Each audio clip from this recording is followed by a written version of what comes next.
everybody, welcome back to my channel. So in today's video I created this eyeshadow look. I knew I wanted to use this palette and I had no idea, so it was just playtime for me, but I came up with this look and I absolutely loved it, so I'm so happy that I did record it. And I'm using the Meet Matte Trimini palette from The Balm, which I'll link them down below. So I've already primed my eyelids using soft oak paint pot like always, but I thought I'd skip that because you guys are probably really bored. And then I used Matte Lin, which is a really like nude creamy shade, and I just put that on top to make sure the primer was dried.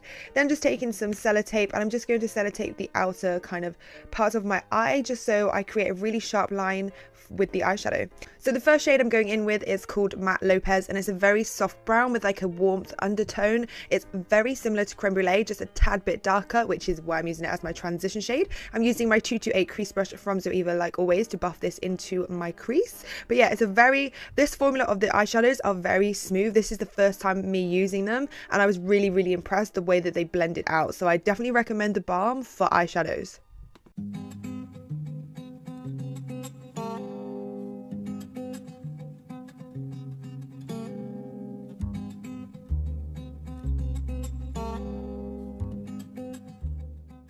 The second colour I'm going in with, and I think it is Matte Kuma. Not too sure. You guys know how horrendous I am at pronouncing things, but I'm just taking my 227 brush. I'm going to blend this out just in the outer corner to start with, so really take it down to the sellotape because you want to make that really harsh line. So always make sure you buff like kind of on the sellotape just to get that really sharp line. And then I'll take this colour into the crease also. I like to use circular motions and then sweeping motions when going into the crease. It kind of makes like a slight cut crease, very soft, can hardly notice, but that's the way that I like to do it.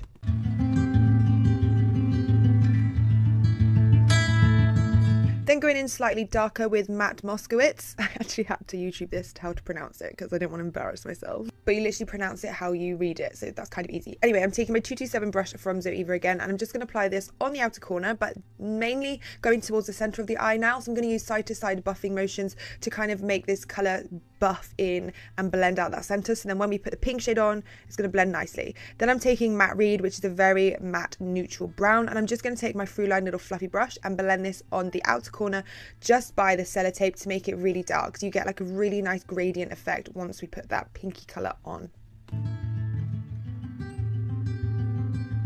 Then because I'm using a loose pigment, I always like to put glitter insurance glue from Too Faced. This is my absolute favourite. It's in my kit. I use it all the time when I'm using loose colours. I'm just going to pat this on to where we're going to put the tan pigment from MAC, and it's an absolute beautiful pigment. I do not know why I haven't done a tutorial with this colour. I use it on some of my clients and everyone loves it, and I just don't know why I haven't used it before. And I'm just going to pat this on top of the glitter insurance glue, and then from that center of the eye up until the browns and the purples, I'm going to use like little flicky motions with the brush on its side so it blends nicer and it doesn't have like a stop harsh line. Then I'm taking a Peaches makeup pigment called Prin, which is a beautiful almost like crystal white shimmer. Oh my god, died. Anyway, yeah, I'm taking my Makeup Addiction Precise Blender brush, just use circular motions on the inner corner of my eye because I always like a pop of highlight. So I'm going to take off that sellotape and you can see that harsh line and sharpness is real, and I'm just going to make sure that it's all cleaned up and all the fallout is gone. Then I'm going to go in my Maybelline gel liner in black and my 317 Zoeva wing liner brush, and I'm just going to create my wing. I did quite a long wing. This is a really dramatic eyeshadow look in my opinion, so I just wanted everything to be bigger than life. Then you guys know I always use a felt tip liner to fill in the rest of my eyeliner because it's just easier and that's the way I like it. And this one is the fine liner from LA Girl. Using Matte Lopez again from the palette, and I've cleaned off my 227 brush and I'm now working this on my lower lash line. I wanted it to be very smoky and quite low, so I wanted to use a bigger brush than what I normally do. I always do side to side motions when I blend out my lower lash line and I move my head, so it's just easier for the brush. I don't know whether that's, any useful to you, but I just thought I'd mention that.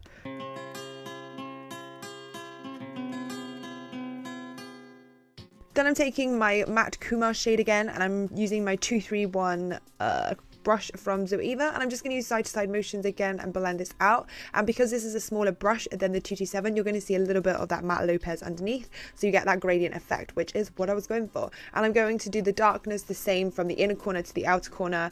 I just want it to be really smoky on my lower lash line. To make it a little bit more darker, I'm taking the matte reed shade, which is that brownie shade again, and the same principle applies to the same darkness on the outer corner and the inner corner, and I'm using my little Fruline little fluffy brush to blend this out. This little brush, honestly, it was like, I bought it ages ago, and I always use it in every single video. I swear I always use it because it's so good, and there's like £2. Anyway, next I'm just going to go in my Maybelline gel liner, and I'm going to tight line and use it on my waterline just to create a little bit more darkness and make my eye look very almondy.